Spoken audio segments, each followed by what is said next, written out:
Telur dadar Padang. Nah, ini akan berbagi satu resep yang menggunakan telur familiar mungkin di rumah makan Padang. Dan ini tebel juga padat. Nah, rahasianya bagaimana cara masaknya? Kita langsung aja ke cara membuatnya.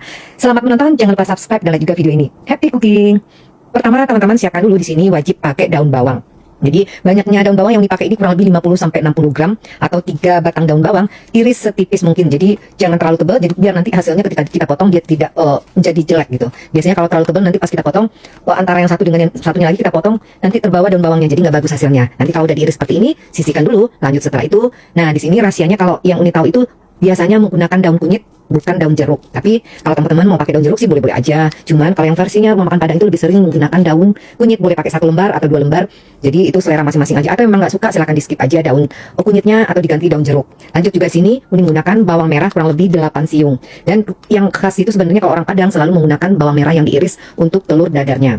Jadi usahakan wajib pakai ya. Selanjutnya juga di sini seledri yang Uni pakai kurang lebih 1-2 batang seledri, nggak terlalu banyak. Lalu diiris juga. Kalau udah nanti teman-teman sisihkan. Lanjut di sini Uni pakai cabai merah keriting. Beratnya kurang lebih yang dipakai ini hasilnya nggak pedas, 50 gram. Jadi yang suka pedas boleh tambahkan rawit atau takarannya ditambah dari resep. 3 siung bawang putih, lalu juga kurang lebih 5 siung bawang merah karena ini nggak sama besar ukurannya. Jadi teman-teman bisa kira-kira aja. Lanjut tambahkan garam dan minyak secukupnya.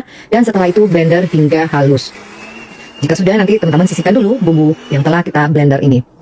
Lanjut setelah ini siapkan nanti wadah yang agak besar. Di sini wajib kalau mau hasilnya padat dan tebel. Jadi kalau memang takut amis, sebenarnya kalau udah ditambahkan bahan-bahan lain, Uni jamin nggak amis sama sekali. Jadi usahakan kalau nggak mau 2, 1 pun sebaiknya tetap pakai telur bebek. Yang Uni pakai di sini 2. Lanjut setelah itu Uni pakai 4 butir telur ayam ukurannya yang besar. Jadi kalau teman-teman yang punya putih telur, sisa putih telur di kulkas, silakan nanti tambahkan tapi dinginkan suhu ruang dulu. Itu akan lebih bagus hasilnya. Umumnya kalau rumah makan Padang itu sering menggunakan putih telur juga. Nanti tambahkan juga merica bubuk. Ini secukupnya aja. Lanjut setelah itu teman-teman juga tambahkan di sini garam halus. Nanti boleh sebenarnya untuk bumbu halus teman-teman mau pakai kemiri sedikit boleh juga ya. Dan seterusnya tambahkan 1 sendok makan tepung beras. Lalu 2 sendok makan tepung terigu. Ini pakai yang protein sedang. Jadi yang nggak mau pakai tepung beras sebenarnya juga nggak apa-apa. Cuma kalau pakai tepung beras itu hasilnya lebih memadat. Lanjut setelah itu nanti teman-teman bisa di whisk dulu, dicampur dengan menggunakan whisk saja atau dengan garpu juga nggak apa-apa sampai nanti gumpalan-gumpalan tepungnya sampai benar-benar nggak ada lagi. Jadi sampai benar-benar halus. Jadi kalau yang nggak bisa sampai halus gitu nggak apa-apa, nanti teman-teman silakan saring aja pakai penyaring juga nggak apa-apa. Yang penting hasilnya sampai halus, nggak ada tepung yang menggumpal lagi. Nah kalau udah seperti ini kita lanjutkan penambahan dengan bumbu yang telah kita blender tadi. Sebenarnya ini boleh juga teman-teman tambahkan bubuk kunyit sedikit kalau mau warnanya lebih cerah, silakan aja. Kadang ini juga pakai. Jadi nanti warnanya itu akan lebih bagus juga karena ini lumayan banyak cabai merah keritingnya, jadi ini nggak tambahkan lagi. Lalu kalau udah rata setelah tambah bumbu yang dihaluskan tadi, teman-teman silakan tambahkan yang kita iris, bahan yang diiris semuanya. Jadi kalau di sini penambahan bumbu yang diiris ini semakin banyak juga nanti hasilnya akan menjadi tebal juga. Jadi kalau makin sedikit itu akan membuat telurnya juga nanti nggak begitu tebal. Jadi banyak faktor sebenarnya di sini. Jadi kalau mengaduknya ini jangan sebentar udah rata langsung berhenti, jangan, sebaiknya biarkan dulu sedikit bawangnya pecah-pecah setelah kita iris, jadi menyatu dengan telurnya. Itu akan membuat telurnya juga nanti tidak amis. Biasanya yang bikin amis itu bumbu dengan telurnya belum merata. Jadi aduk aja dulu sebentar. Kalau udah nanti di sini juga tambahkan kaldu bubuk jika suka atau boleh di skip, atau mau tambahkan micin silahkan tambahkan juga jika diperlukan. Nanti aduk sebentar aja setelah masuk kaldu bubuk atau kaldu bubuknya tadi pas menambahkan garam juga nggak apa-apa. Lanjut di sini gunakan wadah, kalau sebisa mungkin punya teflon pakai teflon. Tambahkan minyaknya nggak perlu terlalu banyak ya kalau untuk ini.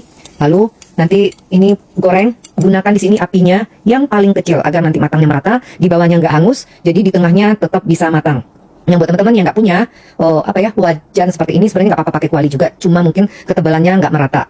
Nah di sini sebaiknya jika punya 2 teflon, untuk membaliknya teman-teman gunakan teflon yang satu lagi yang ukurannya hampir sama besar. Nanti kalau udah tinggal dibalik seperti ini, jadi di bawahnya tetap nggak ada yang hangus juga nanti. Nanti begitu juga sebaliknya, teman-teman putar-putar aja biar rata matangnya antara sebelah kanan dan kiri. Biasanya kadang kan api nggak sama, nanti balik lagi dengan membalikannya dengan teflon yang satu lagi ya begitu. Jadi nanti sebenarnya gampang. Kalau nggak punya teflon silahkan pakai wajan biasa aja. Jadi nggak wajib sebenarnya menggunakan teflon, cuman hasilnya aja yang tidak seperti menggunakan teflon. Nah kalau udah matang semua, ini sampai selesai wajib menggunakan api kecil kalau mau hasilnya bagus dan dalamnya tidak ada yang mentah. Nah seperti ini setelah kita angkat dari wajan. Lanjut setelah itu teman-teman nanti bisa pindahkan ke piring saji.